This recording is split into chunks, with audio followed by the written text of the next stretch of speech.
안녕하세요. 할렐루야 교회 성도 여러분, 오늘은 성경 인물 중에서 예수님의 동생들에 대해서 알아보고자 합니다.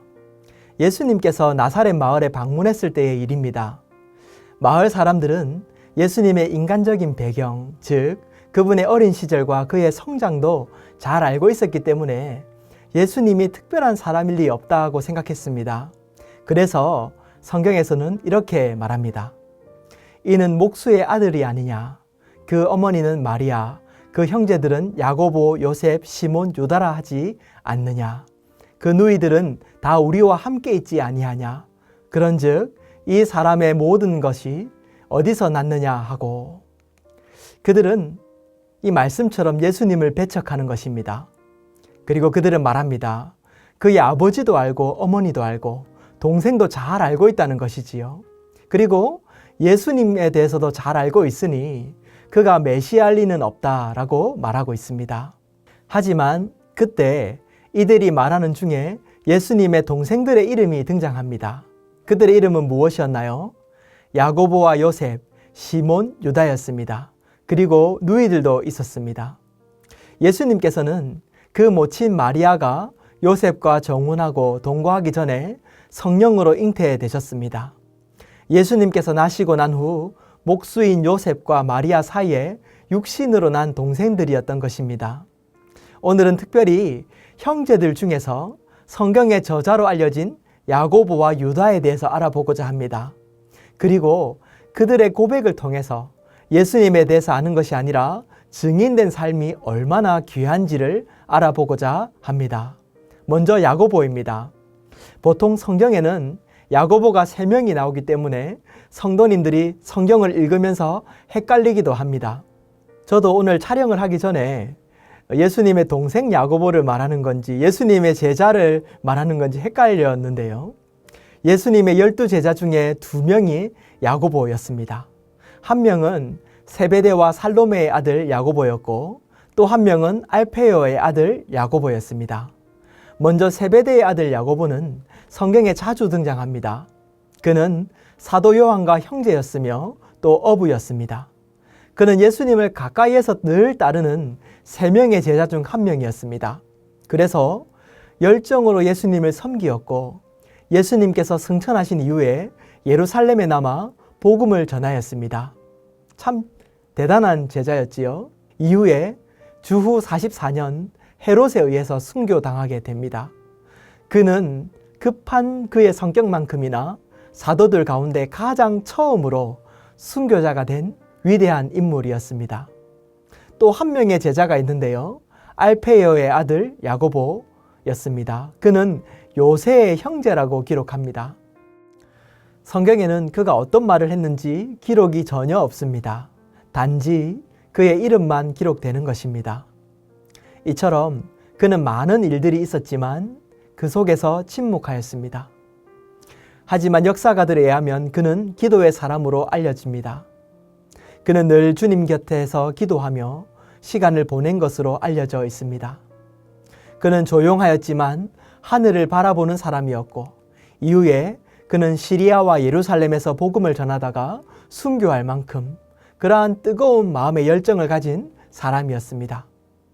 오늘 살펴볼 예수님의 동생 야고보는 예수님께서 승천하신 이후에 초대교회의 기둥과 같은 지도자가 되었습니다. 그는 교회의 각종 중요한 일을 결정하였는데요. 사도행전 15장에 보면 예루살렘 회의가 있을 때에 베드로와 함께 이 야고보가 이방인 선교를 위한 위대한 결정을 하게 되는 것을 보게 됩니다. 할례의 문제를 해결하고 오직 믿음으로만 구원받는 것을 선언하는 것입니다. 또한 그는 신약 성경의 잠언이라 불리는 야고보서를 기록하였습니다. 야고보서는 믿는 자들의 행동이 믿음을 보여주는 것으로 성화를 강조합니다. 그는 이 서신을 기록하면서 이렇게 말합니다. 하나님과 주 예수 그리스도의 종 야고보는 흩어져 있는 12지파에게 문안하노라. 그는 예수님을 주님이시고 그리스도로 고백합니다. 이 고백이 저에게 참 감동이 있습니다. 그는 처음에는 예수님을 믿지 않았습니다. 기록에 보면 예수님의 형제들이 주님을 믿지 않은 것으로 보여집니다. 요한복음 7장 5절에 분명하게 기록하는데요. 이는 그 형제들까지도 예수를 믿지 아니함이러라. 그도 고향 사람들과 아마 똑같았을 것입니다. 내가 예수님의 형제인데 그를 잘 아는데 하면서 그를 믿지 않았습니다. 하지만 부활하신 주님을 만나고 그를 믿게 되는 것입니다. 부활하신 주님께서 야고보를 찾아가시지요. 그리고 그는 그 주님을 인격적으로 만나고 예수님을 구주로 믿게 됩니다. 예수님의 형제 유다도 마찬가지입니다. 유다는 예루살렘 교회의 사랑받는 목회자였습니다. 또한 예수님의 사랑받는 형제였고 그는 야고보의 동생이었지요. 그는 유다서를 기록하였는데요.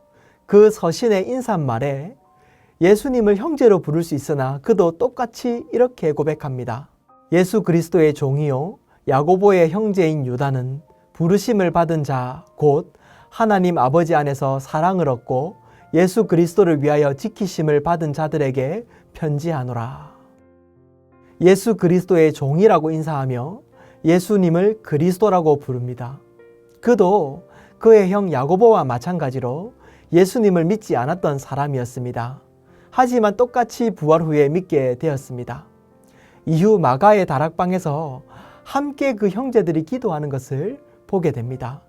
사도행전 1장 14절에 보면 여자들과 예수의 어머니 마리아와 예수의 아우들과 더불어 마음을 같이하여 오로지 기도에 힘쓰더라. 이처럼 그들은 예수님을 믿지 않다가 부활하신 주님을 만나고 난 이후에 예수님을 믿게 되는 것이지요. 그리고 오순절의 성령을 경험하는 것입니다. 그가 쓴 유다서는 배교와 거짓 교훈을 경계하라고 가르칩니다. 그는 가장 선두에서 예수님의 진리를 수호하고 또 다른 거짓 가르침들이 예수님의 그리스도 되심을 방해하지 못하도록 애쓴 것입니다. 고향 사람들은 예수님을 믿지 않았지요. 가까이서 보았기 때문에 그는 메시아가 아니라고 말합니다. 동생들도 마찬가지였지요. 그분에 대해서 알 때에 그들은 믿지 않았습니다. 하지만 그들이 진정 가까이서 부활하신 주님을 경험한 순간 동생들은 주님을 믿게 됩니다. 단지 믿는 것을 넘어 진리를 수호하고 교회를 지키는 기둥과 같은 사람으로 거듭나게 되는 것입니다. 예수님을 인간적인 눈으로 보면 위대한 성인이나 스승으로 볼 수 있습니다. 예수님에 대해서 듣고 그분의 책을 읽더라도 고향 사람들처럼 반응할 수 있습니다. 우리 세상 사람들이 그렇지 않습니까?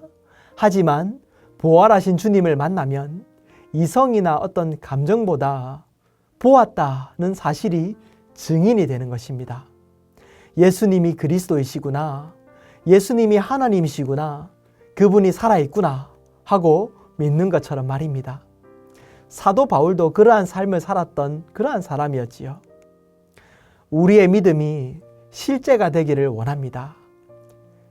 그분에 대해서 아는 것이 아니라 그분을 경험하고 그분을 보고 그분을 느끼고 그분의 증인으로 서는 것입니다. 그래서 우리의 삶에서 날마다 부활하신 주님을 체험하는 것이지요. 이렇게 주님과 인격적인 만남, 또 주님과 깊은 교제의 시간을 가지시는 성도님들 되시기를 바랍니다. 오늘도 우리 주님은 우리와 함께 하십니다. 기도하겠습니다. 사랑하는 하나님 아버지, 오늘도 예수님의 동생들을 통해서 참 믿음을 알게 하시니 감사합니다. 우리가 예수님에 대해서 아는 것이 아니라 부활하신 주님을 날마다 만나는 증인의 삶을 살게 하여 주시옵소서. 예수님 이름으로 기도합니다. 아멘.